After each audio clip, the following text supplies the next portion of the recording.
Hello friends, मेरे digital classes में आप लोग का बहुत बहुत फिर से नए सेशन में चलिए स्वागत करता हूं।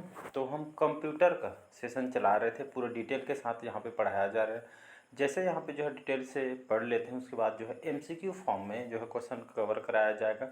डिटेल से पढ़ने के क्या फ़ायदे हैं, तो ये जो क्वेश्चन जो सीरीज़ चलाया जा रहा है सभी एग्जाम के लिए, चाहे सेंट्रल गवर्नमेंट के जो बैंक वगैरह एसएससी वगैरह की तैयारी कर रहे हैं, स्टेट में कोई भी एग्ज़ाम की तैयारी कर रहे हैं, तो उन सभी एग्ज़ाम के लिए फ़िलहाल तो हम छत्तीसगढ़ छात्रावास के लिए जो है सिलेबस के अकॉर्डिंग यहाँ पे पढ़ाया जा रहा है। इसमें जो है खास करके कंटेंट पे ज़्यादा फोकस। सिलेबस भी आप देख चुके होंगे, तो सिलेबस के अकॉर्डिंग हम यहाँ पे चलेंगे। जैसे जो है यहाँ पे हम बेसिक से पढ़ लेते हैं, तो इसके बाद जो है पूरा जो है एग्जाम तक हम सीधा एमसीक्यू क्वेश्चन यहाँ पे कवर कराया जाएगा। इसका फर्स्ट पार्ट मैं कवर करा दिया हूँ, फर्स्ट पार्ट अपलोड किया था। ज़्यादा नहीं, 20-20 मिनट का वीडियो लूँगा मैं, लगभग 73 से 74 पेज का है। तो यहाँ पे हम जल्द से जल्द जो है ख़त्म करने की कोशिश करेंगे। डिटेल से पढ़ने के ये फ़ायदे होते हैं, पूरा डिटेल आपको जो पढ़ने को मिलेगा। साथ ही साथ उसके बेस पे जो पैटर्न पे जो है मैं एमसीक्यू क्वेश्चन यहाँ पे कवर कराऊंगा। और सभी एग्जाम के लिए कोटा ऐसा नहीं, मतलब छात्रावास अधीक्षक के लिए काम आएगा, सभी एग्जाम के लिए। और यहाँ पे छात्रावास अधीक्षक सिलेबस अगर आप देखे होंगे तो जिसमें सिलेबस चेंज हो गया है। 30 नंबर में जो है 15 नंबर आपको जो लाना कंपलसरी है। तो ये जो इसका वेटेज सबसे ज़्यादा है, और मैथ्स का जो है वेटेज सबसे ज़्यादा है। आप चलिए स्टार्ट करते हैं सेशन को। तो एक बार रिवीजन करते हैं, कल हम क्या क्या पढ़े, तो फटाफट हम रिवीजन कर लेते हैं। तो कल बताया था मैंने, कल का पार्ट नहीं देखे हैं फर्स्ट पार्ट तो देख लीजिएगा, प्लेलिस्ट में ही जाएगा। तो क्विक रिवीजन मारते हैं यहाँ पे।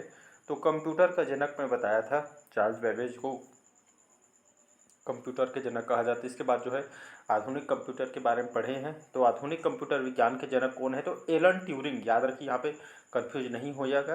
कंप्यूटर का जनक पूछे तो चार्ल्स बेबेज लेना है, और आधुनिक कंप्यूटर विज्ञान के जनक कौन है, तो एलन ट्यूरिंग है, याद रखिएगा।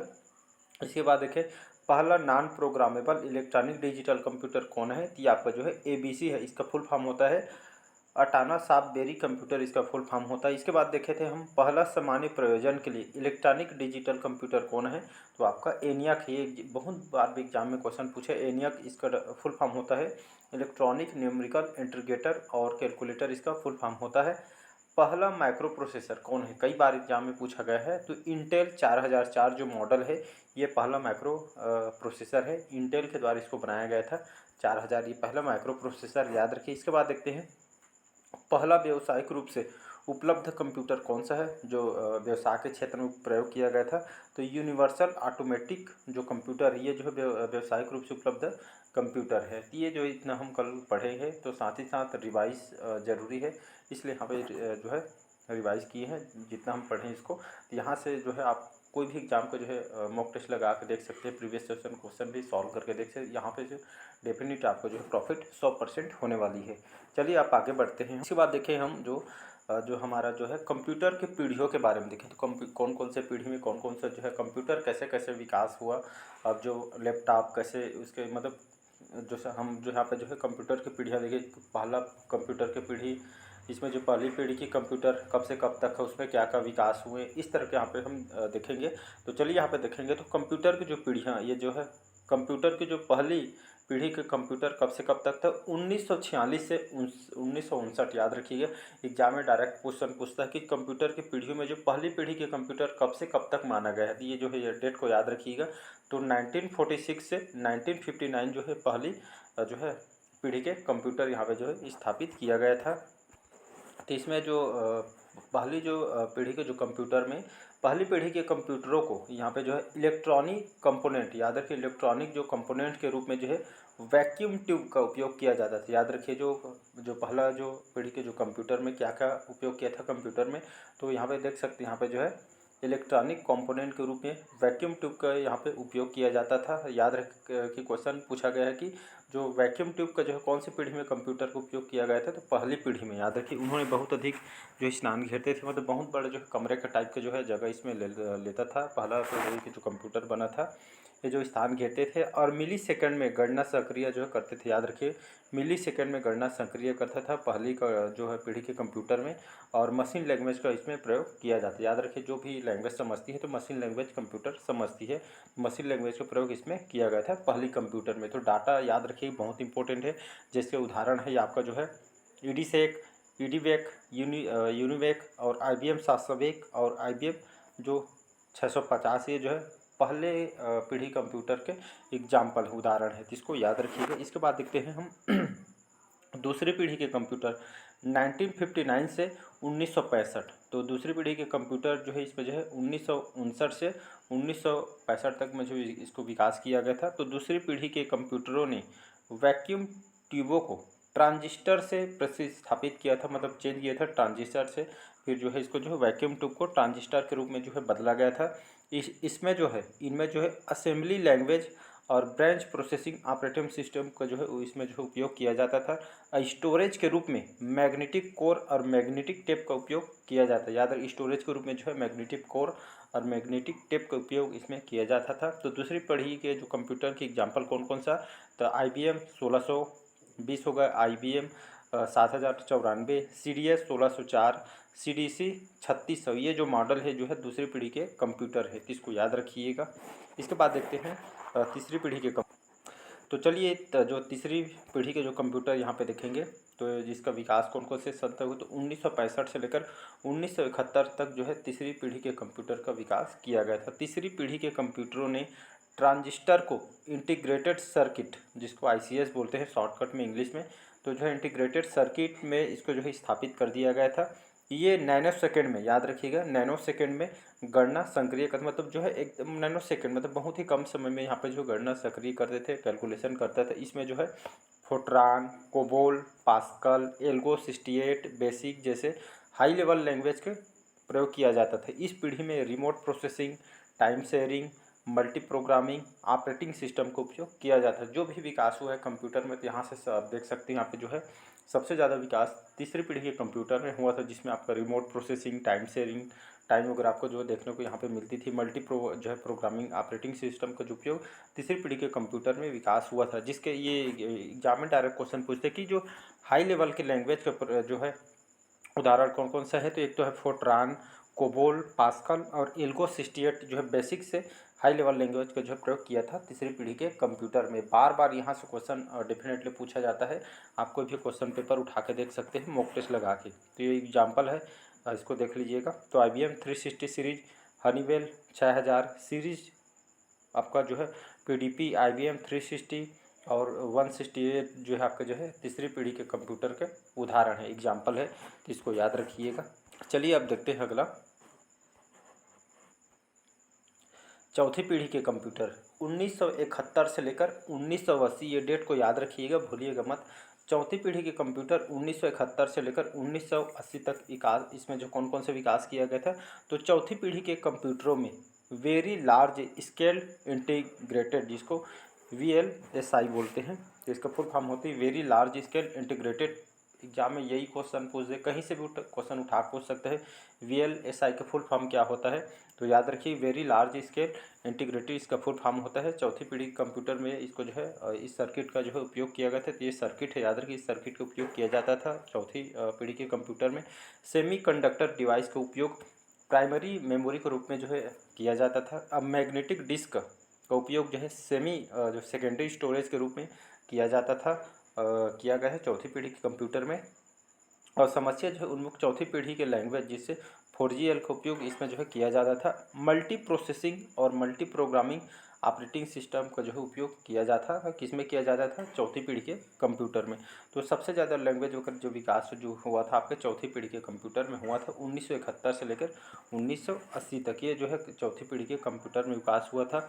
जैसे उदाहरण के लिए Apple series 1, 2, IBM 4340, DC10, star 1000, PUP 11, ये सभी जो है इसमें जो चौथी पीढ़ी के कंप्यूटर के एग्जाम्पल हैं। इसके बाद देखते हैं पांचवी पीढ़ी। चलिए देखते हैं यहाँ पे जो है पांचवी पीढ़ी के कंप्यूटर, एक मिनट सॉरी, पांचवी पीढ़ी के कंप्यूटर 1980 से लेकर अब तक जो है पांचवी पीढ़ी के कंप्यूटर के अंतर्गत आ जाएगी।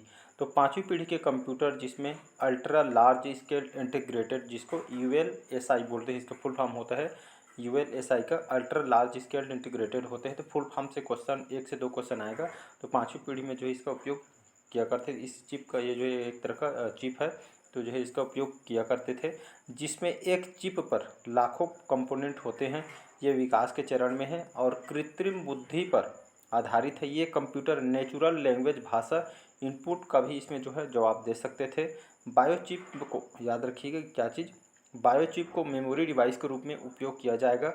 और KIPS जिसका फुल फॉर्म होता है knowledge based information processing system जो है आर्किटेक्चर का उपयोग किया जाएगा। ऐसा करके यहाँ पे जो है पाँचवीं पीढ़ी में जो है ये सभी जो है बायोचिप वगैरह के यहाँ पे जो उपयोग किया गया था। कृत्रिम बुद्धि पे आधारित पे जो विकास हुआ था, बहुत सारे लाखों जो चिप पर जो है लाखों कंपोनेंट्स जो है इसमें जो है उपयोग होते थे, इसको याद रखिएगा।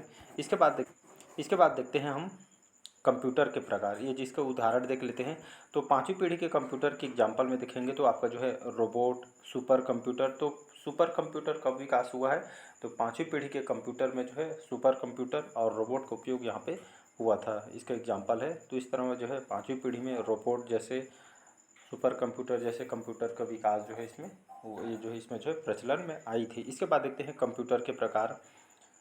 कंप्यूटर के प्रकार में देखेंगे तो ये जो है सक्रिय ऑपरेशन के आधार पर देखेंगे तो कौन कौन से कंप्यूटर के प्रकार है देखेंगे पूरा डिटेल्स। तो चलिए यहाँ पे देखते हैं। पहला है एनालॉग कंप्यूटर। एनालॉग कंप्यूटर क्या होता है, तो ये जो एनालॉग कंप्यूटर भौतिक मात्रा के रूप में डेटा को लगातार स्टोर करते हैं। याद रखिए एनालॉग कंप्यूटर में क्या होता है, जो एनालॉग कंप्यूटर भौतिक मात्रा के रूप में डेटा को लगातार जो है स्टोर करते हैं और मेजर की सहायता से गणना करते हैं। ये ग्राफ के रूप में आउटपुट बनाते हैं। इनका उपयोग भौतिक चर, इसके एग्जाम्पल है जैसे वोल्टेज, दबाव, तापमान, गति आदि की गणना में जो है इसका उपयोग किया जाता है एनालॉग कंप्यूटर में। तो इसको याद रखिएगा। इसके बाद देखते हैं दूसरा है डिजिटल कंप्यूटर। एक मिनट, दूसरा है आपका डिजिटल कंप्यूटर। डिजिटल कंप्यूटर क्या होता है, तो डिजिटल कंप्यूटर सबसे अधिक उपयोग किया जाने वाला कंप्यूटर है, याद रखिएगा। तो डिजिटल कंप्यूटर सबसे अधिक उपयोग जाने वाला डिजिटल है। आजकल जो हम उपयोग करते हैं सभी डिजिटल कंप्यूटर है और डिजिटल के रूप में प्रदर्शित डेटा के साथ काम करता है। सामान्यतः बाइनरी संख्या डायरेक्ट एग्जाम में पूछा कि बाइनरी संख्या मतलब जो है कौन से नंबर है, तो याद रखिए जीरो से लेकर जो है एक तक के जो है आपका जो है 0 से 1 से 9 तक के जो है आपका जो है बाइनरी नंबर है। तो बाइनरी संख्या 0 और 1 के रूप में जो है तेज़ी से प्रदर्शन कर सकता है और अधिक सटीक जो परिणाम दे सकता है। इंजीनियरिंग और प्रौद्योगिकी, डिजाइन, अनुसंधान और डेटा प्रोसेसिंग के क्षेत्र में जटिल समस्याओं को हल करने के लिए इनका व्यापक रूप से उपयोग किया जाता है। तो डिजिटल कंप्यूटर में सभी देख सकते सबसे ज़्यादा जो विकास जो बाइनरी संख्या किस में उपयोग किया गया, साइंस के क्षेत्र में, डिजाइन, अनुसंधान, डेटा प्रोसेसिंग क्षेत्र में, मतलब जटिल समस्याओं के हल करने के लिए यहाँ पे जो है डिजिटल कंप्यूटर का उपयोग सबसे ज़्यादा होते हैं। जैसे एग्जांपल के लिए तो साइंस के क्षेत्र में, एजुकेशन के क्षेत्र में, तो इस तरह के यहाँ पे इंजीनियरिंग के क्षेत्र में डिजिटल कंप्यूटर के सबसे ज़्यादा उपयोग किया जाता है, क्योंकि डाटा को जो है हमको जो है एग्जिट पता चल सके, इसलिए यहाँ पर जो इसका उपयोग किया जाता है। तो इसको याद रखिएगा। इसके बाद देखते हैं हाइब्रिड कंप्यूटर। हाइब्रिड कंप्यूटर देखते हैं यहाँ पे। तो हाइब्रिड कंप्यूटर देखेंगे तो हाइब्रिड कंप्यूटर एनालॉग और डिजिटल कंप्यूटर की एक संयुक्त विशेषता है और बड़े उद्योगों और व्यवसायों में एक हाइब्रिड कंप्यूटर का उपयोग जो है लॉजिकल ऑपरेशन संक्रिया के साथ साथ या पे विभेदक समीकरणों के कुशल प्रोसेसिंग के लिए इसका जो उपयोग यहाँ पे किया जाता है हाइब्रिड कंप्यूटर का। तो याद रखिएगा हाइब्रिड कंप्यूटर एनालॉग और डिजिटल कंप्यूटर के संयुक्त विशेषता है, तो इसका याद रखिए। इसका जो उपयोग है व्यवसाय के बड़े बड़े उद्योग वगैरह में क्षेत्र इसका उपयोग किया जाता है। उद्योग के क्षेत्र, व्यवसाय के क्षेत्र में किसका उपयोग किया जाता है, कौन से कंप्यूटर का, तो याद रखिएगा हाइब्रिड कंप्यूटर का उपयोग यहाँ पे किया जाता है। चलिए अगला देखते हैं यहाँ पे विन्यास के आधार पर। तो माइक्रो कंप्यूटर व्यक्तिगत उपयोग के लिए छोटे सस्ते और कंप्यूटर होते हैं। ये जो है घरों के गेम खेलने और इंटरनेट पर जो है सर्फिंग के लिए लोकप्रिय के रूप में उपयोग किया जाता है। तो माइक्रो कंप्यूटर सभी जानते हैं यहाँ पे जो है ये व्यक्तिगत उपयोग इसका उपयोग किया जाता है, जिसको हम माइक्रो कंप्यूटर इंटरनेट पे जो है सफरिंग के लिए, घर गेम खेलने के लिए इसका जो उपयोग किया जाता है, ये जो है आपके जो है माइक्रो कंप्यूटर के अंतर्गत आती है। मिनी कंप्यूटर क्या होता है, तो मिनी कंप्यूटर में एक बड़े कंप्यूटर की अधिकांश विशेषताएं और क्षमताएं होती है, लेकिन ये भौतिक आकार में छोटे होते हैं। इनका उपयोग छोटे और मध्यम श्रेणी के परिचालन, व्यवसाय और वैज्ञानिक अनुप्रयोगों के रूप में इसका प्रयोग किया जाता है मिनी कंप्यूटर का। तो ये जो छोटे आकार के होते हैं व्यवसाय और वैज्ञानिक क्षेत्र में इसको जो है उपयोग यहाँ पे किया जाता है। तो इसको याद रखिएगा। ये मतलब भौतिक आकार में रखेंगे तो छोटे आकार के होते हैं, जिसे मिनी कंप्यूटर बोलते हैं। इसके बाद देखते हैं हम main frame computer. Main frame computer क्या होता है? ये मेन फ्रेम कंप्यूटर महंगे होते हैं, याद रखें, महंगे और बड़े आकार के कंप्यूटर होते हैं, और ये साथ साथ जो है सैकड़ों यूजर का समर्थन करने में सक्षम होते हैं। इनका उपयोग विशिष्ट बड़े पैमानों के अनुप्रयोगों के लिए यहाँ पे किया जाता है। जो है महंगे भी होते हैं मेन फ्रेम कंप्यूटर, और दिखने में जो है बड़े साइज के कंप्यूटर होते हैं, और जो है खास करके इसको जो यहाँ पे जो है सैकड़ों यूजर का समर्थन करने में सक्षम होते हैं, मतलब बहुत सारे लोग इसको उपयोग कर सकते हैं। अगला देखते हैं यहाँ पे, चलिए अगला देखते हैं यहाँ पे सुपर कंप्यूटर। इनसे तो बहुत सारे क्वेश्चन आते हैं, बहुत इंपॉर्टेंट है, सारे टॉपिक जो है इंपॉर्टेंट है, ऐसा नहीं है। कंटेंट पे ज़्यादा मैं फोकस करता हूँ, मतलब कोई भी पढ़ाने की यहाँ कोई मतलब नहीं है। आप जो है मॉक टेस्ट यहाँ पे लगा कर देख सकते हैं, कोई भी एग्जाम पे डेफिनेटली यहाँ से आपसे क्वेश्चन आपको देखने को मिलेगी। वैसे सेशन खत्म होने के बाद जो है पूरा कंप्लीट होने के बाद MCQ क्वेश्चन मैं कराने वाला हूँ। तो सुपर कंप्यूटर, सुपर कंप्यूटर क्या होता है? सुपर कंप्यूटर ये जो आपका शक्तिशाली, महंगे और सबसे तेज कंप्यूटर है, उनके पास स्थित, उनके पास जो है प्रति सेकंड अरबों और खरबों गणना करने के लिए जो है समांतर और ग्रिड प्रोसेसिंग से वास्तुशिल्प और जो है परिचालन प्रिंसिपल होते हैं। इनका उपयोग उन प्रयोगों के लिए किया जाता है जिनके लिए बड़ी मात्रा में गणितीय गणनाओं की आवश्यकता होती है, जैसे मौसम की भविष्यवाणी, द्रव गतिकी, ग्राफिक डिजाइन आदि के लिए जो है सुपर कंप्यूटर का उपयोग किया जाता है। वही साइंस के क्षेत्र में नया सोच जो साइंटिस्ट वगैरह होते हैं, तो जो है सुपर कंप्यूटर का उपयोग यहाँ पे किया जाता है। बहुत ही सुपर कंप्यूटर बहुत ही शक्तिशाली और महंगे कंप्यूटर, मतलब हर जगह जो है आपको जो है सुपर कंप्यूटर नहीं मिलेगी। खास करके जो है बड़े बड़े शोध संस्थान वगैरह होते हैं, वहाँ पे इसका जो उपयोग यहाँ पे किया जाता है। मौसम की जानकारी के लिए यहाँ पे जो है जो शोध संस्थानों के साइंटिस्ट होते हैं, उन लोग के यहाँ पे जो है उन लोग उपयोग करते हैं। ग्राफिक डिजाइन वगैरह के लिए जो है इस तरह का उपयोग यहाँ पे किया जाता है। तो भारत ने हाल ही में भारत के मौसम पूर्वानुमान में सुधार करने के लिए मिहिर, याद रखिएगा, तो भारत ने हाल ही में भारत के मौसम पूर्वानुमान में सुधार के लिए मिहिर सुपर कंप्यूटर लॉन्च किया। तो एग्जाम में डायरेक्ट क्वेश्चन आपसे पूछ सकते हो, मिहिर जो सुपर कंप्यूटर है कौन से क्षेत्र में इसको उपयोग किया जाता है, ऐसा करके सुपर कंप्यूटर को। तो याद रखिए जो है मौसम विभाग में मौसम के जो है सुधार करने के लिए इस मिहिर सुपर कंप्यूटर को जो है इसको लॉन्च किया। किसके द्वारा लॉन्च किया गया है? तो भारत के द्वारा इसको लॉन्च किया गया है। तो ये जितना भी डाटा है यहाँ से डेफिनेटली आपसे क्वेश्चन पूछा जाएगा। तो यहाँ पर देखें विवरण का नाम, कंप्यूटर का नाम, विश्व का पहला सुपर कंप्यूटर कौन है? तो याद रखिएगा क्रे CDC जो 6600 है, ये जो मॉडल है, ये कंप्यूटर का नाम है क्रे CDC 6600। ये जो है विश्व का, याद रखें, पूरे वर्ल्ड का जो पहला सुपर कंप्यूटर है क्रे CDC 6600 से मत भूलिएगा। ये जितना भी टॉपिक बताया हूँ ये बहुत इंपॉर्टेंट है, ये चैप्टर। चलिए अगला देखते हैं। तो इसको याद रखिए कि विश्व का पहला सुपर कंप्यूटर कौन सा है? तो क्रे CDC 6600 है। अगला इसके बाद देखते हैं हम विश्व का सबसे तेज सुपर कंप्यूटर, याद रखिएगा। तो विश्व का सबसे तेज सुपर कंप्यूटर फुगागू है। ये जो है जापान के द्वारा इसको तैयार किया गया था। इस जो फुगागू नाम है, जापानी जो है लैंग्वेज है, नाम है जो जापान के द्वारा इसको नाम दिया गया है फुगागू। ये जो विश्व का सबसे तेज सुपर कंप्यूटर। इसके बाद देखते हैं भारत का डाटा बहुत इंपॉर्टेंट है। तो भारत का पहला सुपर कंप्यूटर कौन सा है? तो परम 8000, याद रखिए, इसको मत भूलिएगा। सी टेक जो है इसके द्वारा, इस जो है संस्थान के द्वारा इसको पुणे में जो इसको तैयार किया गया था, पुणे के द्वारा। तो भारत का पहला सुपर कंप्यूटर परम 8000 है, मत भूलिएगा। भारत में सबसे तेज सुपर कंप्यूटर कौन है? तो प्रत्युष है। तो यहाँ पे कंफ्यूज मत होइएगा। भारत का पहला सुपर कंप्यूटर परम 8000 सी-टेक के द्वारा पुणे में बनाया गया था, यहाँ पे संस्थान में। भारत में सबसे तेज सुपर कंप्यूटर कौन है? तो ये आपका प्रत्युष है। इसको याद रखिएगा, इंपॉर्टेंट क्वेश्चन है।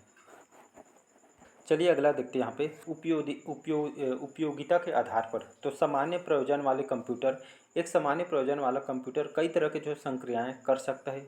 यह अपने इंटरनल स्टोरेज में विभिन्न प्रोग्रामों और स्टोर और निष्पादित कर सकता है। सभी मेनफ्रेम, सर्वर, लैपटॉप और डेस्कटॉप कंप्यूटर, स्मार्टफोन और टैबलेट सामान्य प्रयोजन वाले डिवाइस हैं। इसको याद रखिएगा। विशेष प्रयोजन वाले कंप्यूटर देखेंगे तो जो है विशेष प्रयोजन वाले कंप्यूटर विशिष्ट समस्याओं को हल करने के लिए इसको डिज़ाइन किया गया है। निर्देश कंप्यूटर में स्थायी रूप से प्री प्रोग्राम ये जो किए गए होते हैं, या पूरी तरह से ऑटोमेटेड विनिर्माण और प्रक्रियाओं द्वारा नियंत्रित होते हैं। उदाहरण विमान नियंत्रण प्रणाली, इलेक्ट्रॉनिक वोटिंग मशीन, ये सभी जो है विशेष प्रयोजन वाले, मतलब एक निश्चित काम के लिए इसको तैयार किया गया है। और सामान्य वर्ग के लिए यहाँ पे जो है मेन फ्रेम, सर्वर, लैपटॉप, ये जो है सामान्य काम के लिए जो है इसको उपयोग, मतलब निजी ज़िंदगी में हम इसका उपयोग करते हैं। और जो विशेष प्रयोजन वाले कंप्यूटर है, खास करके यहाँ पे विशेष काम के लिए इसको डिज़ाइन किया गया है। तो चलिए आज के सेशन 20 मिनट हो जाएगा, तो आज के सेशन में यही तक रहते हैं। उपयोग के तरीके आधार पर यहाँ से हम कल इस बाकी को देखेंगे। तो उपयोग के तरीके आधार पर पाम टाम कंप्यूटर, लैपटॉप कंप्यूटर, इसके क्या क्या उपयोग है, कहाँ पे इसका उपयोग किया जाता है, तो इसको हम कल देखेंगे। तो आज के सेशन आप लोग को कैसा लगा कमेंट करके ज़रूर बताइएगा। पहले बार आए हैं तो चैनल को सब्सक्राइब करके रख लीजिएगा ताकि नोटिफिकेशन जो है आप तक पहुँच पाए। Thank you.